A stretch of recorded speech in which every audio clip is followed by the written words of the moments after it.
such a great conversation with Jared right now. He's a storyteller, right? So he's somebody who has been in filmmaking and storytelling and has done all of these amazing things. And he really wants to help you to be a creative writer, to actually become mentally fit, financially savvy, and always ahead of the market curve with your storytelling. This is a really good conversation, and I really enjoyed having him on the show. So, if you're somebody who is looking to weave storytelling into your business and you just don't know where to start or what to do or how to get that done, this is the episode for you. So, enjoy.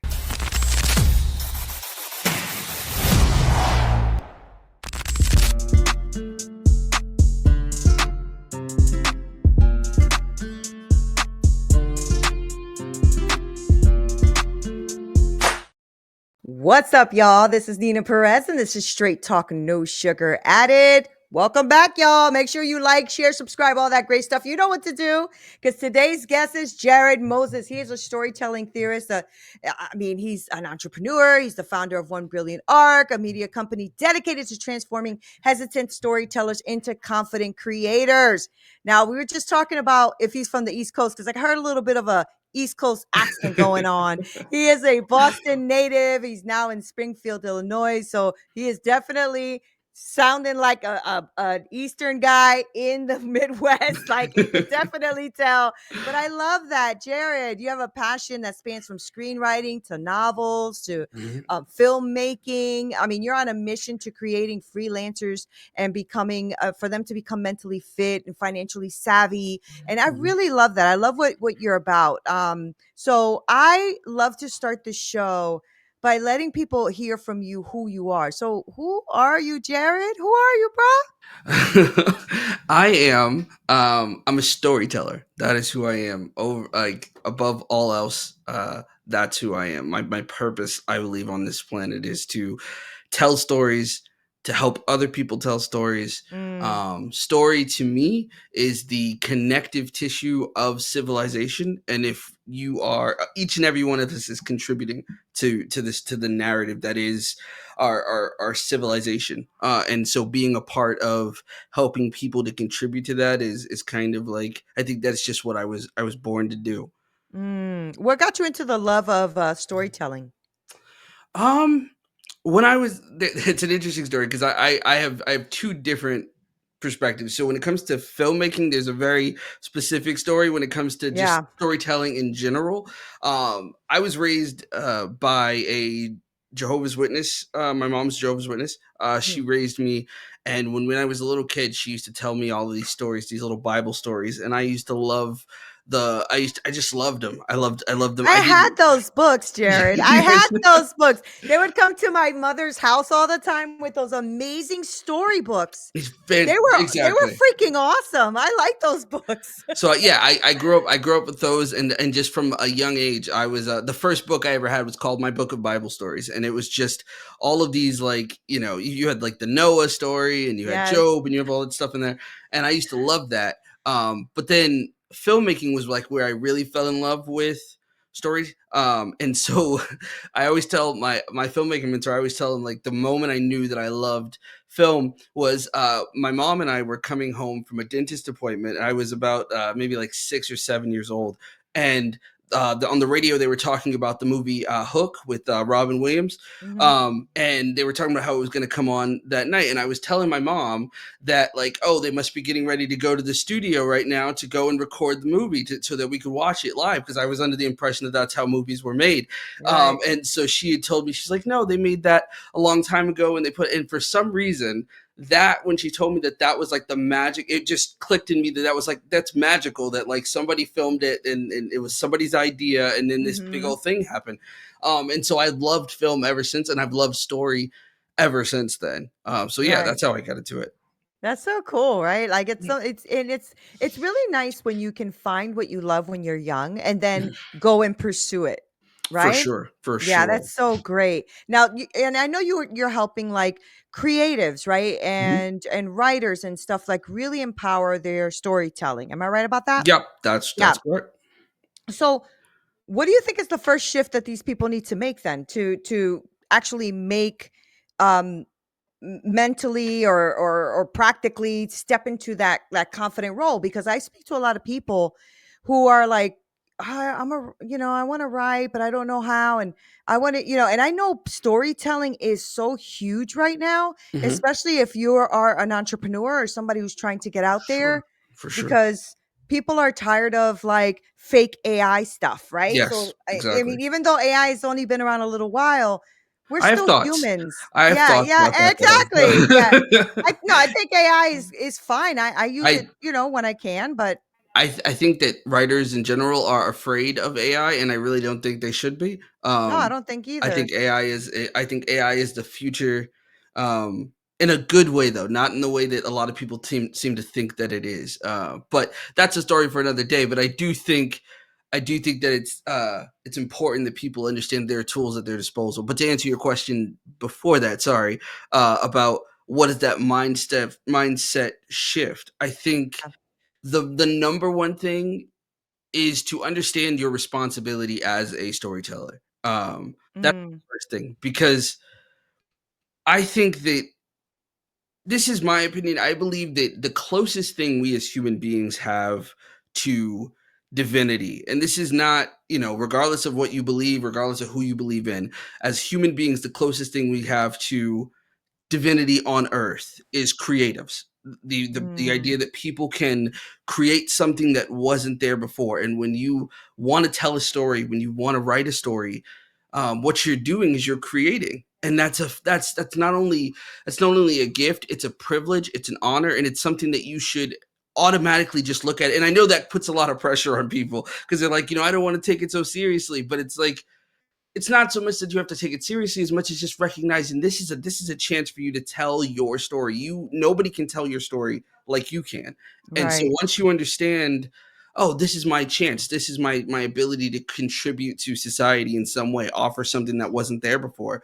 I think that's the first step. And then I think after you get into that mindset, it's just about realizing that it's not rocket science. It's not incredibly difficult. There are a lot of gurus out there that'll get on here and tell you, like, there's this mystical power to being a writer, and it's really not. It's just show up every single day to the blank page and do it and give it a shot. You're not going to be great at it the first time you do it. Even if Mm-hmm, I've been writing for over 20 years. I've been writing, and I still show up and write something and I'm like, this is this even English? Like, what did I do? So that happens, but just keep showing up, and I promise that it'll all shape up into something beautiful. yeah, I mean, that's very encouraging, right? Because I think we get too much in our heads, Jared. So that's one of the problems. Mhm. That's why there are gurus, because we get in our heads and they Yeah, know how to use that, right? for sure. But there is a responsibility, though, right? I mean, there is a way to do it. There is. I'm sure you guys have like a format and things that you use in order to make the story impact the people the way it should, right? Because Yeah, storytelling is, it's powerful, right? for I mean, sure. you have that freedom to be creative, but you also have a impact that you're causing, whether in your community, the ethical impact, your narratives, all that kind of stuff, right? Yeah, So I how think do that you, yeah, go ahead. I want to Well, hear that. I think that it starts with the emotional core, of your story, and the why of your story. So I Mm, think that if you're gonna sit down and you're gonna tell a story, figure out why. Why are you telling the story? What is it? Are you dealing with some depending on what kind of story you're trying to tell. So I mean, if you are a entrepreneur who's trying to write a business book, if you have a very specific why in mind, I want to help, I don't know, painters in the deep south figure out how to make money off of their work, and I want to write a book about that. Then that's where you start, and then you then dig into the emotional core. What is the emotional reason why you want to do that, and write from there? Because when you write from that emotional core, that's the thing that everybody resonates with.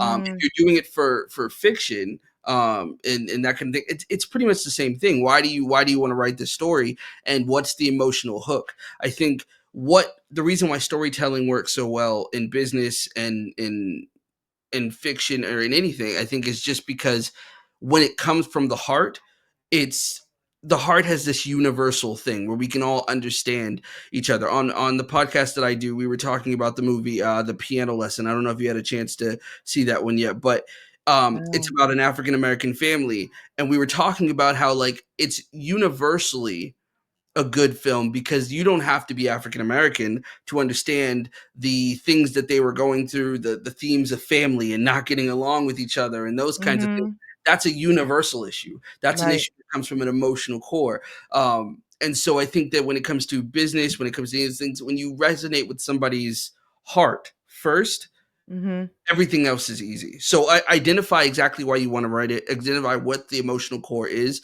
And I think the last thing you want to figure out is what do you want the audience to feel when they're done. I think that that's to me, I think Yeah. that's the indicator of whether or not the piece has done a good job is if it has made the audience feel what you intended for them to feel. Right. You're right, and especially if you're, like, getting into business or doing it, whatever the thing is, the niche, the people you're trying to reach. How do people monetize their storytelling though, right? Because I think it's one thing to show up every day and tell a story online, and there's probably a different angle or different way, like strategies for writers and creators to monetize their craft, For right? sure. Because I think that that's one of the things I think maybe I've seen more. Like I have a woman that I really like her, and she's always talking about how she wants to help people write stories because she didn't have a voice. She didn't, really speak up for herself or have a voice for almost all her life. And then one day she just started talking again, Mhm. right? And then now she shows people or tries to show people how to find their voice. Mhm. And but one of the things she struggles with is monetizing that. Yeah. I think that's tough for creatives or people who are freelancers who really want to do like, the business of creativity or emphasizing like, their stories, but they often overlook how to monetize that. Does that make sense? Yeah, for sure. It's an issue that my company has had in general. It's an issue I had before I started the company. Is that how do you make money off this thing that you're trying to do? And as a Yeah. creative myself, I know how hard it is to switch gears, to get into that business mindset of like, okay, I Yeah. have to make money off of this somehow. I can't sit here and just create all day. I have to go out there and do it. And as much as we want to, it's one of my biggest struggles to this day is kind of this Mhm. this whole like I love to sit down and write and create and make tell stories, but then it's like, okay, but we got to pay the bills. So how do we do that? Right. I think that for us, what we found was when you know certain things that other people don't know when it comes to like telling stories, for instance, there are some people who genuinely don't have any idea how to get started, how to make it Yeah. work, how to tell a story correctly, whether that be story structure or that be just like you said, how to monetize, Mhm. or any of those things. And monetizing your knowledge is kind of the way that we've gone about it. And I think that creatives should definitely consider doing that. Teach other people how to do what you do is the best way to do it. The goal ultimately is to make money off of your own work. Mhm. So publishing your own book, doing those kinds of things. I have a debut novel that's coming out at the end of the year, and I'm hoping that that's going to be, it's going to do well for us financially. But outside of that, just kind of putting yourself in a position where you can help other people do what you do, I think is a great way to monetize. Getting on the internet, as scary as it is the best way to do it, whether that be like TikTok, which I know is still up in the air as to how long that's going to be around. But while it's here, take advantage of it. YouTube is a great place. Just get on there Yeah. and kind of Mhm. just talk about what you do and how you do it and how show people your process and find ways to bring on if you can bring on a client of somebody that I can teach you how to do what I do, use it. And I know that a lot of people have this thought like in their mind of like, oh, I don't know how to teach other people how to do what I do. I'm not a good teacher. That's always been my thing. Like, what can I say that hasn't already been said? But there is a person right now that is watching, that would be watching you, that is going to, that wishes they knew what you know. you Mhm. can monetize that, and you should Mhm. position yourself in a way Mhm. to talk to that person, and just keep that person in mind when you're making your videos, when you're making your content. Think of that person you were 5, 10 years ago before you started, and make content for them, and that person will find you, and that's how you monetize what you need to do, what you're Yeah. trying to do.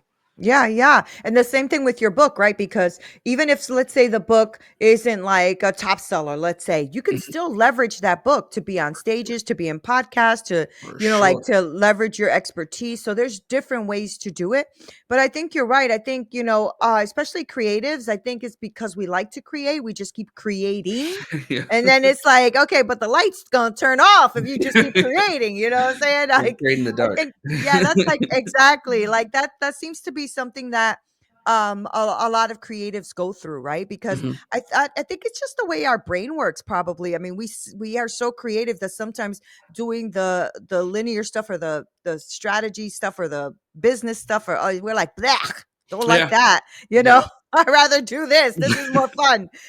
So talk to me about your feelings about AI. Talk to me about that. I wanna know, I wanna dig into that a bit with you. So AI to me, I talk to. It's funny because my team at One Brain Art is kind of divided on the matter, because my mentor and advisor is very much for AI. He's always telling us how we should, use it to streamline some of the stuff that we're doing, and to make our lives a little bit easier. And then I have my number two, who is just like, she worked for, I believe she worked for OpenAI at one point, Okay. training the AI models.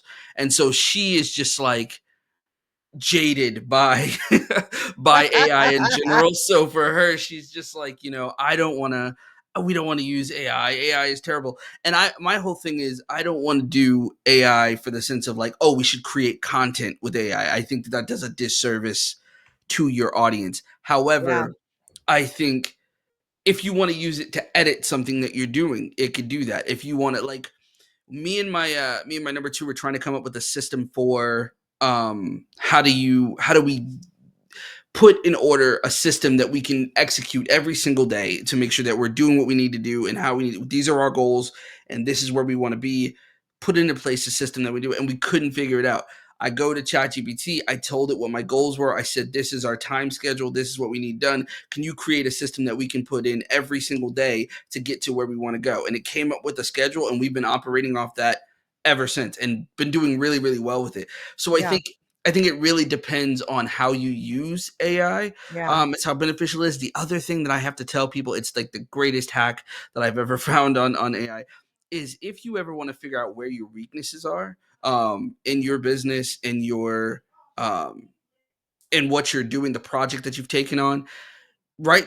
Tell ChatGPT exactly what your project is, and then ask it, how would you beat me? How am I going to lose? And That's it will tell good. you every single thing that, That's that you're doing good. wrong, and it's been a game changer for me. And it doesn't just work in business; it works for, like, if you're writing a story and you put your story in there, and the idea, where are the plot holes? What am I missing? What are the questions that people aren't going to see? And Mm, it'll make your stories, everything you're doing, so much better. So I think if that's so we smart. yeah, I think if we stop being afraid of what AI is going to do, and I understand where the fear comes from. I know people worry, oh, it's gonna replace us. It's inauthentic. It's Mhm. it's all those things, and I understand that. But I think Well, it's it's when not you going anywhere, Jared. It's not going exactly, anywhere. So exactly. we might as well like learn how to integrate ourselves with it and learn how to use it. I agree with you on that. I Mhm. also want to I love, first of all, I'm stealing your idea of like, telling it to see my competitors and where am I missing holes. Yeah, That's it'll change. beautiful. That's really smart. But what was I going to say? Oh, one thing I will say for all of those who are listening to us is also don't depend on it 100% either. Yes, yes. Because I realized that sometimes, like, okay, so I was working with someone, we're working on a project, and I kept saying, these are the things I'm thinking. It was like copywriting. So we were talking about like that kind of stuff. But they were coming up with such AI type hooks and Yeah. AI type content. It was driving me nuts, because I'm like, wait, no, I need you to think outside the box, be creative, be funny. Like this is talking about the trailblazer and the blah blah blah. And this I said, you sound exactly like AI. And so what happens is we can become lazy. Yes. Yes. Because AI makes it so easy that now we're not even thinking for ourselves. That's So, we have to be that careful with that. Yeah, I agree with that. There is such thing as AI addiction. I've Yeah, found that I found that for myself, where I've had to kind of detox me from too. AI because it's Yeah, kind of like, you find you yourself have fun with going, it. yeah, Yeah. and it's like you can't do anything without being like, let me just put this in ChatGPT and see like what I should do.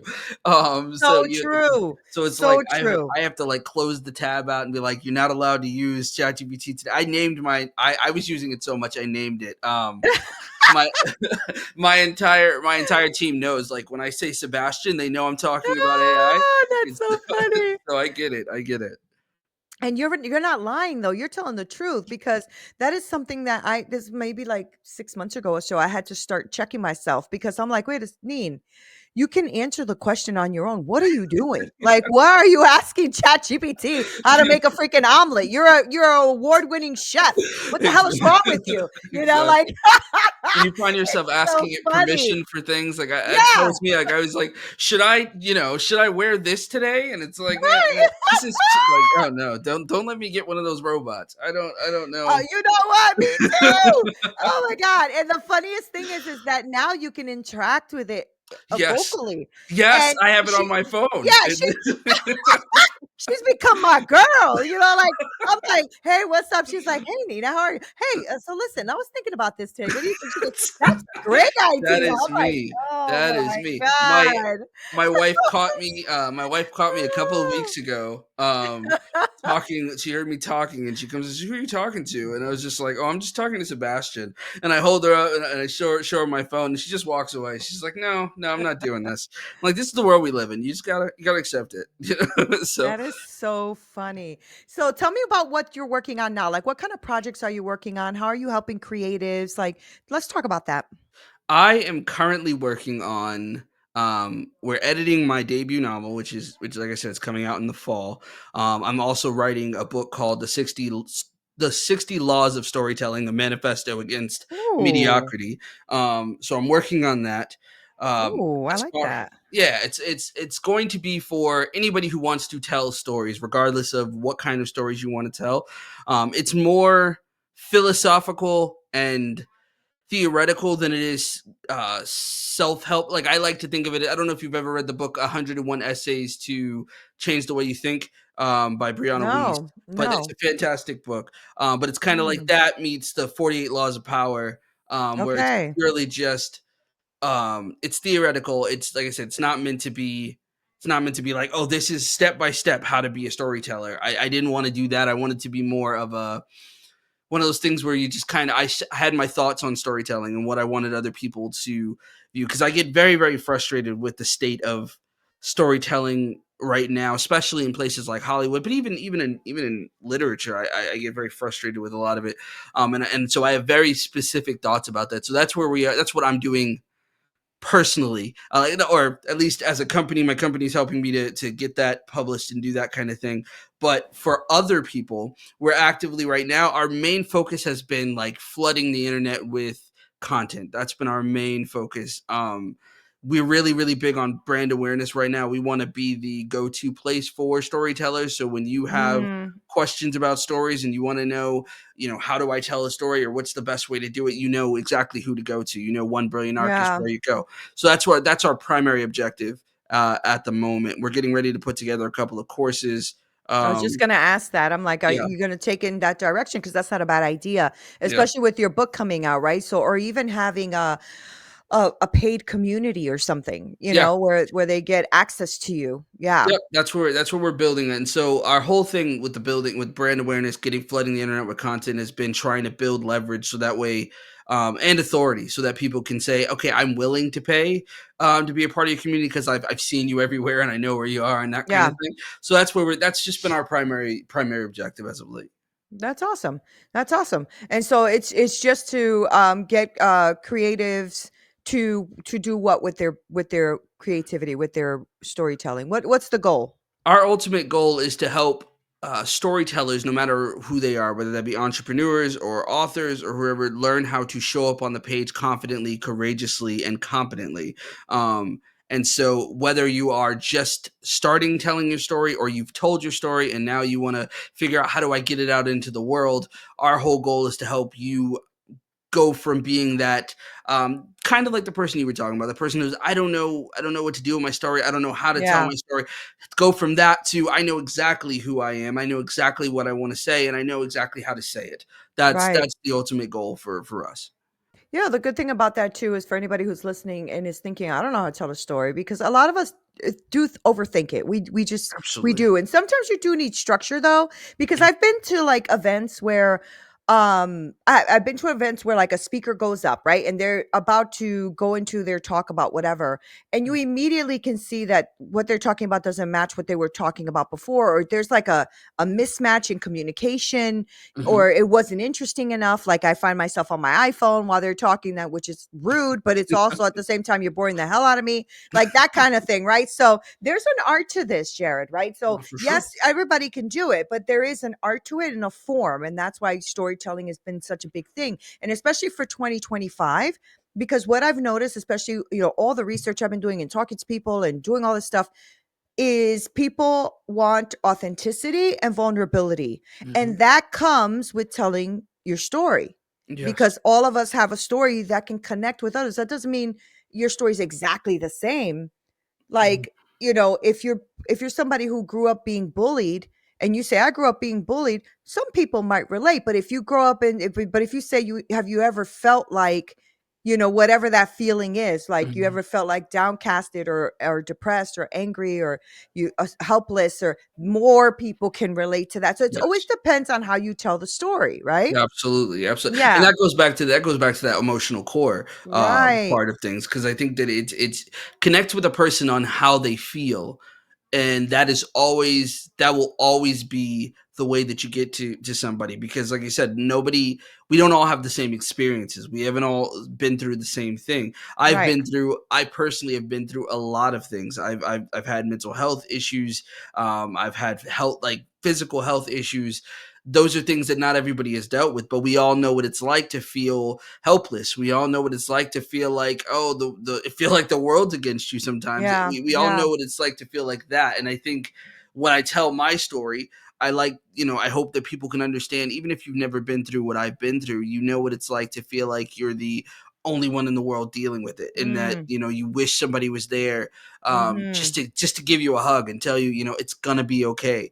Right. We all know what that feels like, and so I think that you can connect with me because you know what that feels like. Yeah. So I think that if you're going to tell a story and you want it to sort of match with what you've been saying and have it resonate, I think start with what it is that you're feeling that's universal, and lead with that, because I think that's how people are going to lock in with you. Yeah, that's good. So is that where okay, so say somebody's listening to us right now. Mhm. I know that there's probably about 120,000 people listening to us right now, but say they're listening to us right now and they really want to start, right? Mhm. So they just want to start, right? Because what happens is we start going down YouTube University, Yeah. right?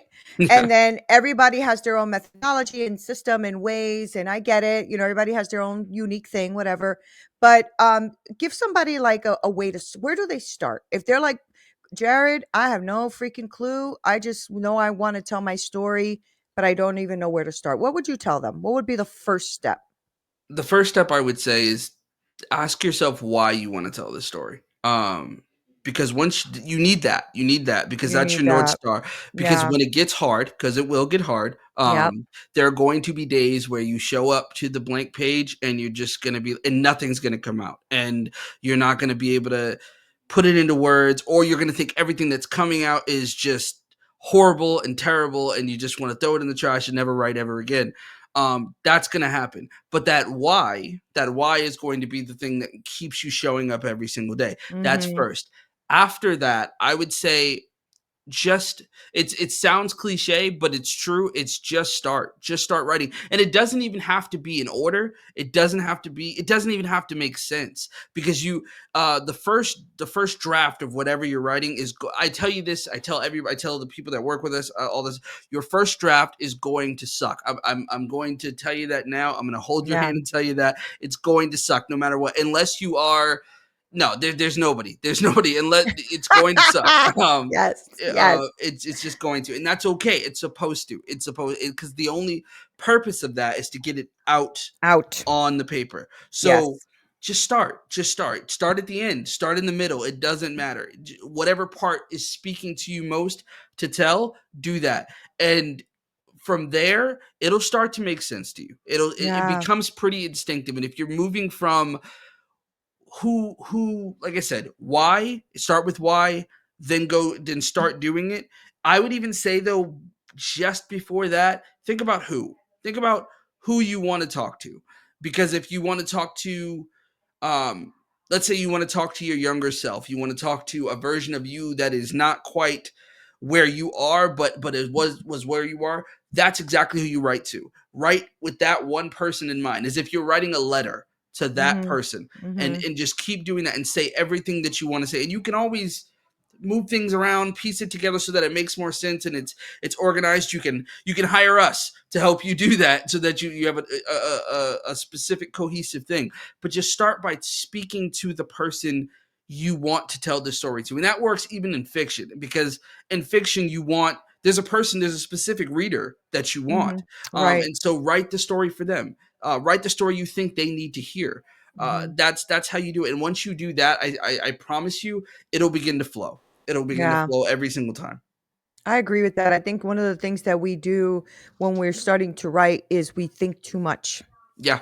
We're overthinking it. I did that with my book, when I mean, it took me what, like 10 years, 15 years to even put Mhm. myself to actually write it because I was overthinking the whole damn thing, you know? Over planning. And Yeah. yeah, over planning or I over planned it to death, you know? It's like for God's sake, just freaking write the damn book, you know? So I finally wrote it and I self-published, but and I learned, right? You learn because then after I published, I'm like, it could have been better. I could have added more storyline to it. I could have added, but that's okay. I published it. It was done, and now I got it out of my system, right? So now Yeah. I can actually do a version 2 or something that goes with it.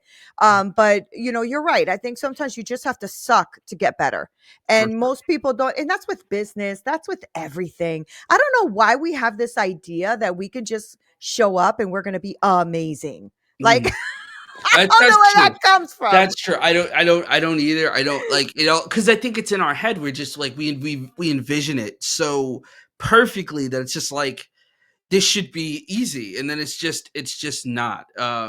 But I think that's normal. I think everybody's like that. Yeah, hell yeah. I mean, listen, I've been envisioning losing 100 pounds for a while now. And unless my big ass goes outside and goes walking, it's not gonna happen. Okay. So I can envision all I want, is all I'm saying. I've been envisioning it for years.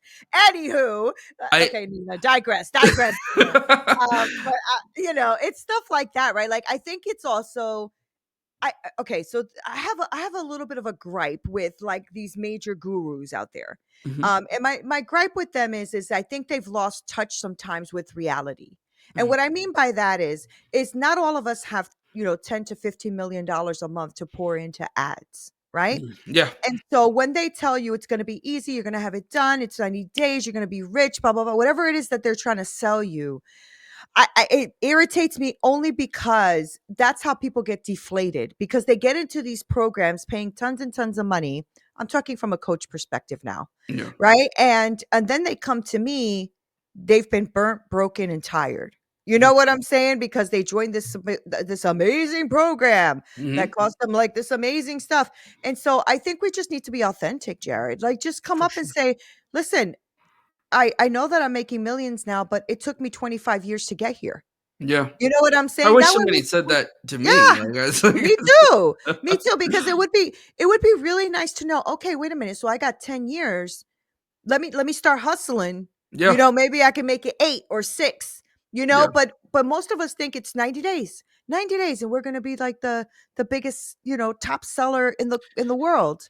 That's It's that's Yeah, That's and maybe they're good storytellers, and that's why. Yeah, I mean, I think so. I think it sells. The truth is, it sells. It sells. People buy It into sells. the idea Yeah. of like, oh, I I can have. change my life Yeah. Mhm. tomorrow if I buy this course, and it's because they tell you that. I think the thing that I tell my team too is that like we had a team meeting earlier this week, and I was telling them, I was like, listen, we don't have we don't have the funds to pour into ads and get in front of millions of people as quickly as we want. So the Yeah. way we have to go about it is we have to play the long game. We have to do lots of content, and we have to do lots of stuff like that, and that's going to take time. And the hardest thing is like you put yourself out there, you put yourself on TikTok, you put yourself on YouTube, and like five people watch your video, or they'll five people hard, and then it can become really really disheartening because you're like, oh, nobody likes me or nobody Mhm. cares. And I think it myself. So like I have all kinds of anxiety about it. So I just choose not to, when I post something, I just choose not to look and see how it does Yeah. until like later. But the thing that I do come to realize is somebody told me this, and I like to share with other people is like, imagine if I told you that you would have to put out 2,000 pieces of content before anybody cared about what you had going on. Would you still want to do it? And most people are like, Mm. most people are like, no, like, but I found that people do say, yeah, I would do it if I knew that after that 2,000 video, people it was going to pop off. And that's kind of how it is. We just when we create content for our stuff, we just put it out there with the idea of like we're gonna have to put out 2,000 of these before anybody cares, before it matters. And when you change the perspective of it's going to take a not literally, but it's going to take thousands of pieces of content before people care, as opposed to like, oh, this should go viral tomorrow if I put this out there. Right. And if you hype Yeah. yourself up like that, oh, my book is going to sell millions, or I'm going to, lots of people are going to watch my video. If you hype yourself up like that, and that's the mentality you go into it with, you're going to be disappointed and you're going to quit. I find that with people who tell stories, they give up on their story so fast because it doesn't Yeah. do what they think they wanted to do. You put out your Yeah. first book and nobody buys it, and you're just like, okay, I'm not a writer, I'm not good at this. It's like that's not there's so much noise in the world right now. It's Then just stop living. I mean, like, literally stop, just stay in your house and do nothing, because nothing in life is like that, right? yeah. Nothing, nothing. And there's the thing, like, you're much younger than me. I'm 52, right? But when we Mhm. were younger, if one person liked it, we were screaming to the moon. Like, we were like, "What? This is amazing. Everybody likes it. It's just one person, but everybody likes it." The problem that happened is social media came in Mhm. and Facebook created the thumbs up. Yeah. And so when Facebook created the thumbs up, now everybody's looking for that like. You Yep. know That what I'm saying? But the validation. Yep. truth is, I had an event. I had my family over, my kids and stuff over for the holidays, and I was preparing the night before all the food, all the fixings, all the sides, all that kind of stuff, and it was only like 8 people, right? Yeah. So I say that to say 5 people is amazing because 5 people actually engaged, Yeah. right? And so that's what I'm saying, like, we have to stop thinking too that we're supposed to hit the whole world. We're not Yeah. supposed to hit the whole world. We're supposed to hit the right people. That's it.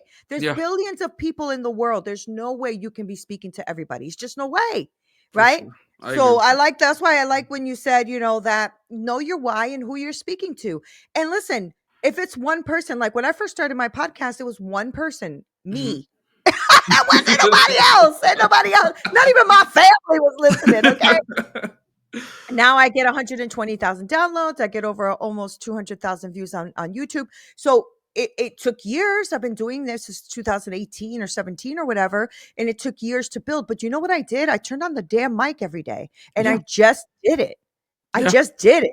Now whether one person's watching or 15,000 or 120,000, I don't care. Now Mhm. I do content. Well, I believe in God, right? So now Mhm. I do content for what I feel I'm called to do, and period. That's Yeah. it. That makes That's sense. it. That makes a lot of So sense. just show up every day, Jared. That's all you have. That's only your only responsibility is to show up every day and to speak to that person that you are wanting to speak to, and the person will find you. But if you try to speak to everyone so that everybody can like it, nobody will find you, Absolutely. I right? completely agree with that. I completely agree So with that. Now, how people can find you, Jared? Let's get into that. Like, how do people find you? Because we're about to wrap up, but I want people to know how they can work with you, find you, listen to your content, things like that. Because I have a lot of entrepreneurs, solopreneurs, coaches, like stuff like that listen to the show. Mhm. One of the best things that I have had on this platform, which I'm super like ecstatic about, is that I have had people who have listened to the show work with people who have been on the show.